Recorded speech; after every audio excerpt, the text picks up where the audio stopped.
നബിവാക്യം. ദുർവൃത്തികളുടെ മാതാവിനെ നിങ്ങൾ വർജിക്കുക. നിങ്ങളുടെ പൂർവികരിൽ സ്ത്രീപർശമേൽക്കാതെയും ആരാധനാ നിരതനായും കഴിയുന്നൊരു മനുഷ്യനുണ്ടായിരുന്നു. ഒരു ദുഷ്ടവനിത അദ്ദേഹത്തിൽ ആകൃഷ്ടയായി. അവൾ തൻ്റെ പരിചാരകനെ പറഞ്ഞുവിട്ട് ഒരു സാക്ഷി നിൽക്കാനെന്ന വ്യാജേന അദ്ദേഹത്തെ സ്വന്തം വീട്ടിലേക്ക് വിളിപ്പിച്ചു. അയാൾ ക്ഷണിക്കപ്പെട്ട് വീട്ടിലെത്തി. സുന്ദരിയായ ഒരു സ്ത്രീ, ഒരടിമപ്പയ്യൻ, ഒരു പാത്രത്തിൽ മദ്യം, ഇതൊക്കെ അവിടെ ഉണ്ടായിരുന്നു. തൻ്റെ വീടിനകത്ത് കടന്ന അദ്ദേഹത്തോട് അവൾ പറഞ്ഞു, ഞാൻ നിങ്ങളെ വിളിച്ചത് സാക്ഷി നിൽക്കാനൊന്നുമല്ല. നിങ്ങൾ ഈ പയ്യനെ കൊല്ലുകയോ ഞാനുമായി ലൈംഗിക ബന്ധത്തിൽ ഏർപ്പെടുകയോ ഈ മദ്യത്തിൽ നിന്നൊരു കപ്പ് കുടിക്കുകയോ ചെയ്യണം. അതിന് സമ്മതമല്ലെങ്കിൽ ഞാൻ ആർത്ത് വിളിച്ച് ആളെ കൂട്ടി നിങ്ങളെ വഷളാക്കും. അങ്ങനെ നിർവാഹമില്ലെന്ന് വന്നപ്പോൾ അദ്ദേഹം നിസ്സാര കുറ്റമെന്ന് മനസ്സിലാക്കി ഒരു കപ്പ് മദ്യം കുടിക്കാൻ തീരുമാനിച്ചു.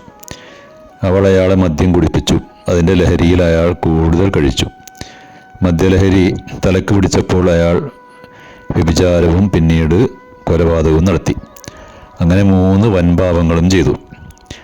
അതിനാൽ നിങ്ങൾ മദ്യം പറ്റ വർജിക്കുക.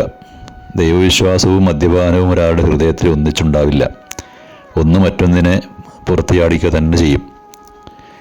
ലഹരി പദാർത്ഥങ്ങൾ ശരീരത്തിലെ നാഡീവ്യൂഹത്തെ സംബന്ധിച്ചിടത്തോളം വിനാശകരമായ ഫലങ്ങളാണ് സൃഷ്ടിക്കുന്നത്.